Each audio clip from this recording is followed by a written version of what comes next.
Patrick's been complaining like a little baby the whole time. We are in the Airbus that we transformed to a podcast studio. That has no heat, no nothing. It's just straight cold. Why don't you relax over there?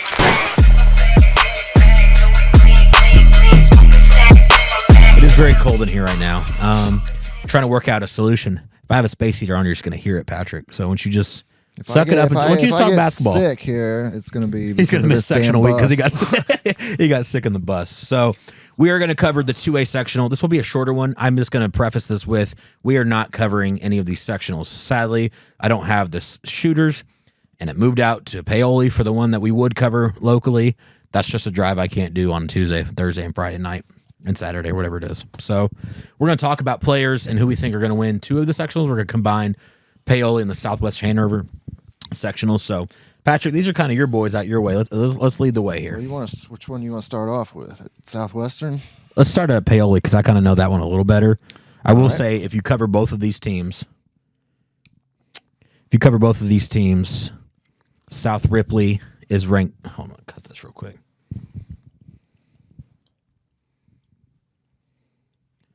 All good. We just went ahead and recorded a few short ones, period. I'll get you on to talk about regionals. Who's that? Coach Gerberg. He's just leaving the office. So if you're talking about rankings, for 2A locally, we got South Ripley as number 6. Do they end up with 1 loss or 2 losses? 1. So end up with 1 loss. Air Elite player. Cole Henry. Paoli 7 and Providence is 9. So again, in a 2A sectional, you have 7 and 9 in the same sectional, who are magically on the other side of the bracket. So and you can make an argument Southwestern's in that top 10 mix as well. What are they? I didn't see them on there. 4 or 5, but I mean they're a tough team. Yeah. All right, let's talk about this Paoli sectional. So our boy Fletcher Cole, trying to lead his Paoli team to a sectional win. At home, I think the last time it was hosted at Paoli, has it been there every year? I don't know because I didn't do that sectional. I don't think so. I think maybe last year it was, but a couple years ago it was not. Not okay. Maybe. So we got Fletcher Cole, and the Paoli team, who is kind of like we talked about every other sectional, is just they're tough guys, they're football guys, they're going to play hard. I've said it every episode. Got the chance to coach at Paoli this year. It has moved up my list of toughest places to play. Okay. So if you talk about giving Seymour, I gave him 5 points. If you talk about giving Charlestown 6, I'm going giving Paoli a 10-point difference to play there at home. It is 10 points in a game that might be like 45 to 44 is going to be huge. But you got to think Providence has to drive over an hour and 15 minutes to get there every night. You're playing at home, the Paoli faithful, and then Providence has already played 2 games up there. I don't know. I think it's going to be a hard place to play. I think Coach Miller is one of the best in the state. He's won with little, and he's won with a lot, and he's state champion. So got to put him up there as one of the top coaches. But I do think driving to Paoli and playing Dusty is going to be a tough son of a gun. Yeah, I'm not saying Providence has the same sort of talent they do this year when they won state, but it's got those same kind of vibes where everybody's overlooking Providence, like, oh yeah, they've got a nice team, a nice little record, but then there's a but. They could easily make a run to semi-state. I do think that, and I think we've talked to Ryan a couple times preseason, and I've just talked to him at the Nwabiti game. He was kind of telling us about that year they won state. Literally nobody thought they were going to win it. They just no, and we're probably going to count them out of this sectional, and they could make a nice little run in the next few weeks. So I really don't know. I know Pekin, Cody Bannett is a good friend of mine. He's getting ready to score 1,000 at their first game. I think they play Clarksville in that first game. So I shout out Cody. I think this sectional is down overall. I've watched a couple of the teams in here. Crawford County, Clarksville, Pekin, Providence. Mitchell was in there. And Mitchell. So kind of a down sectional. I think there is a bright 2 favorites that happen to be on the other side of the bracket. So you're looking at a Providence and a Paoli sectional final. Yeah. So I mean, I'm not going to sit here and argue that or overthink it. I mean, that's Paoli. I went to watch them the other night. They've got a tough team. Chad Sullivan did work inside. Fletcher Cole. They got some outside shooters, some defenders. going to be tough. Providence, you know what they're going to do to you. They're going to block you out. They're going to make it tough to win. And that's the thing, like, Fletcher is an unbelievable player, just like a lot of the other guys are. But Providence has the capability to shut them down. Yeah. And I don't care how good of a player you are; they shut really good players down. I mean, we saw what they did to Connor Essigen. And then not in any of the big games, but they've held Jack to low points. They've held all of these really good players. They just have, they have that ability. So that is one thing I will say. If you take Fletcher out of a game, what does Paoli look like? It's going to have to be a Chad Sullivan rebounding his butt off, and it's going to take Cooper Spires shooting some outside shots, and I think his name is Traylon Menton defending. They've got some other guys. So I will say Providence, this is the fastest I've seen their team play. They do usually it's kind of hold the ball, play slow, but I've watched them play 4 or 5 times, and this is the most fast-paced team I've seen Coach Ryan have in a long time. So I still don't think it's going to be a high-scoring game, but I'm probably under 50. I'm probably taking the under.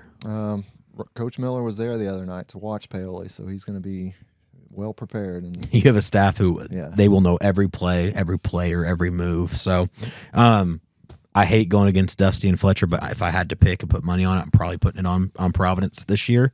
But just like we talked about in any of the other ones, it literally, in my opinion, for the sectional finals, is kind of a flip of a coin. Well, I don't give a damn if I'm wrong or not. I'm going with Fletch, my boy, and that's where I stand. It's hard for me to say that. I love Fletch. Fletcher even knows about the bus. Yeah. He's played on Air Elite. That's my boy. I've played him, but So that's motivation. All right. Okay. That's what that's called. Motivation. Fletcher, you're my boy. You're one of my favorites in the area. So 2A, that's the Paoli sectional. And like I said, we're not covering it. Sorry, just. We don't get paid to go, so it's like kind of out of the way. Let's talk about the Southwestern Hanover sectional. Yep, let's do that. Those are your boys. You start it off. Oh, man. South Ripley has had probably their best season that I can ever remember. I'm a South Ripley alum and graduate, and Cole Henry's became their all-time leading scorer this year. Yeah. Interesting how all that happens. My Air boys are just top-tier players. How about that, right? Southwestern played them to a 1-point game about a month ago at South Ripley without Brady Cook, who's one of their leading scorers. So Southwestern is looking for some revenge. If you want to talk about some other teams in Tuesday night's game, Switz and Austin will be very good. I think Austin's been playing better as of late. Switzerland County, of course, with Cam Craig. That's going to be a really nice game. But, I mean, kind of like these other sectionals, there's 2 favorites, and they're on different sides. It's Southwestern and South Ripley. Yeah, you got Brown County with 6 wins on the year, so I don't think that's... Sorry, I know nothing about you, Brown County. Well, this is a 5-team bracket. That's weird. I haven't seen that in a while. So this is where Brownstown would have gone if they stayed in 2A. I think I do talk about 2A. I think Coach Miller was... over the moon to not see a Brownstown name in any sectional he's playing in. He never wants to see them again in his life, probably. He's never going to watch a Purdue game ever again. No, so we got Switzerland County, who's 500 on the year, but you do have good players. Austin, 10-13. Playing better, right? I think they took Southwestern to 4 or 5 point game. I can tell you. Southwestern was a 4-point game. Okay. So they've ended on 2 wins. They beat North Harrison by 3, and they beat Clarksville by 40. So, good win there. So, Austin, your time's coming too soon, so don't worry. I really like Trayson, man.